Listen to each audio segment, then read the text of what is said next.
Hey, what's up, gamers? It's me, Hood Gamer, and welcome to a Dead by Daylight tutorial for Survivor. As you can see, I am playing a specific survivor called Dwight Farfield. And as you can see, I have a lot of survivors, but the 4 survivors you should get, guaranteed, if no matter what, is Dwight Farfield, Meg Thomas, Claudette Morrill, and Jake Park. These are the 4 you get automatically.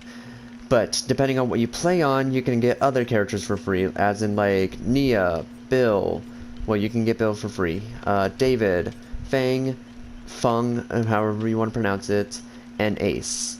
Other characters can be cost by iridescent shards, which are these things right here, or Oryx cells, which are these things right here. Oryx cells you can only get from using money, and you can get any character you want, specifically like licensed characters like Laurie Strode, Detective Tapp, and Quentin Smith. Iridescent shards you can only get by playing the game, like from player level. Every time you level up, depending on what level you get a specific amount of shards. And the only way for you to get this to level up is if you do a normal match.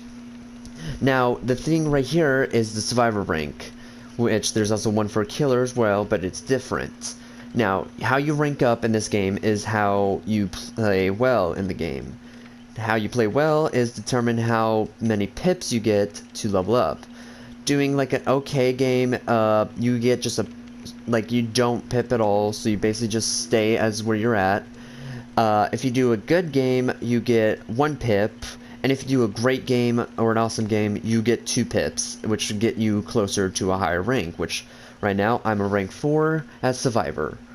And also doing the game, you also get these things called blood points. And how you use these blood points is to level up characters. Just to level up characters, like as in the killers or survivors. You try to level up those specific characters to get their teachable perks, so you can make the other survivors learn those teachable perks.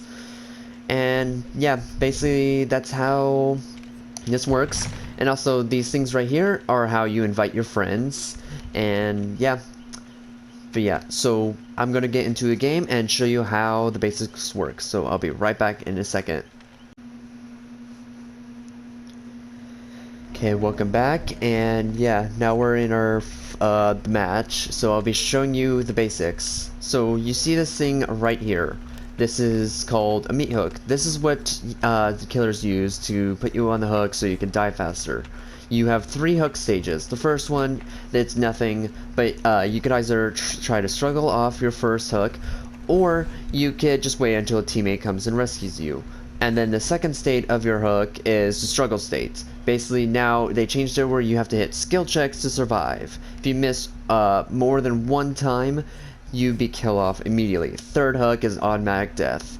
This thing right here is called a pallet. What you do is just throw it down, and basically you can loop the killer around this area and like jump over it as fast as you want, or you could slow vault it as much as you want.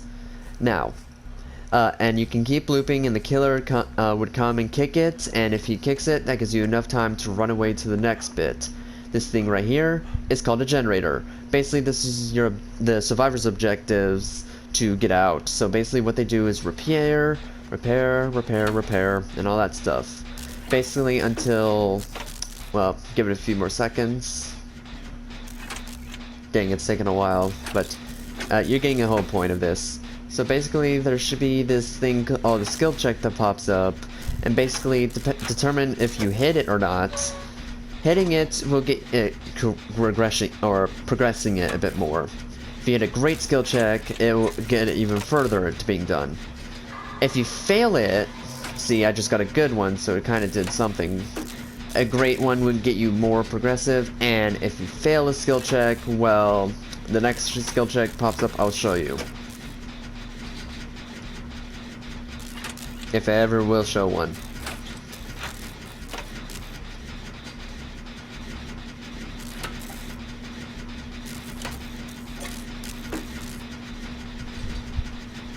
You know what? You get the second I get off the gen, but anyways, Basically, the whole point is if you blow up a gen, the killer will automatically know where you're at, and you try to hide. There's this thing, and next to this generator is a thing called a locker. Basically, you can slowly go into it, but you get the blindness status effect, which means you can't see anyone who gets downed or on the hook, unless you pay attention. Now, exiting slowly will not get the killer's give the killer a notification, but fast vaulting in will, and fast vaulting out will as well. Now there's this thing called a window. You vault it like pallets. Slowly won't do anything, but fast vaulting and all that stuff.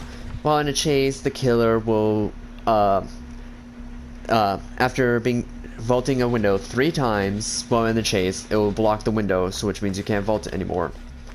So yeah, and another thing. Well, there's this killer called the Trapper, and well, as you can see, I stepped in a trap, a random trap. Man, that took forever. Alright, here he comes, and basically, if you throw it on a pallet on a killer, it will stun them for momentarily, except some perks can make it less. Basically, you loop the killer as much as possible, looping them, and looping them.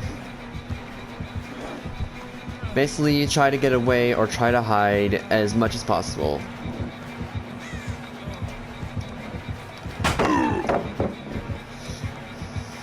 See, I'm just taunting the killer at this point, but yeah, so basically the whole point is to just run around and try to lose them. Or make sure to, well, this is a stupid move you could do on your part, but lead them to another survivor so you can save your own behind and kill off that survivor. Now, there should be another thing called a totem. Sadly, I can't find a single totem at the current... Here's one. So basically, these totems here can represent a hex totem. Hex totems are what makes the game last a bit longer for killers.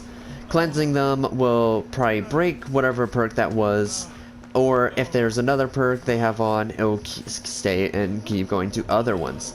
Now there's this thing called hatch. This is a way to escape and all that stuff, etc, etc. Basically, the killer can now close the hatch and make it where you can have... There's a timer to escape. And also, cleansing the totems will make it where you get extra blood points. Doing gens, same thing. Now, as I'm looking for the killer real quick. Okay, there's the killer. Now, I would like to show you guys what happens if he downs you. Okay, so you get this thing called recover. Basically, you can keep going and going until, if the killer slugs you, that is, and you can keep going until it says needs help or find help. Basically, you get a teammate to help you up. Now, if the killer would like to pick me up real quick.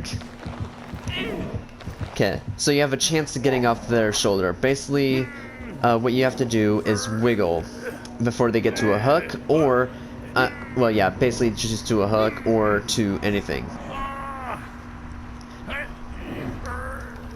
Alright, wiggling and wiggling and wiggling. Takes about maybe 10 to 15 seconds long. As the killer would like to, please close hatch real quick. See, now there's this timer, which gives you a few seconds, or about maybe 30 to a minute long to escape. Basically, you go to these exit doors that take about 15 to 20 seconds to open, depending if the killer has a specific perk or not. So, and basically your whole objective is just to open and open and open. But yeah, usually in a game there are about 4 survivors in a match and 1 killer.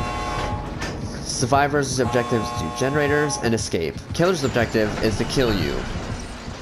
And basically what you do is just run out the door and you escape.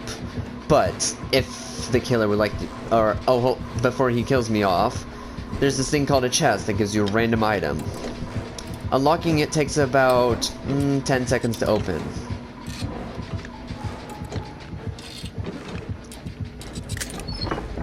Okay, Well, as you see, I got a toolbox, and before the killer hits me, another thing is, since I'm injured, a survivor can come and heal me, or I can find something called a med kit to heal me, or specific perks to come and heal me as well. And if I was in a dying state, the same thing would happen, and if I was fully healed, I'd have a better chance of surviving. Now, if the killer would like to hook me, so to show what happens if I get on the hook. Sure, there's one of me, so basically I would die. But yeah, there's this first state, you're fine if there's another survivor to help, but since there isn't, I basically die. But yep, that's the end of the survivor tutorial, and next time I will be doing killer tutorial to show you how to play killer. But yeah, that's the most basic rules of playing survivor for people who don't know how to play survivor in Dead by Daylight. But yeah, if you guys did enjoy the video, please leave a like, please subscribe, and yeah, I hope to see you all in the future. Bye.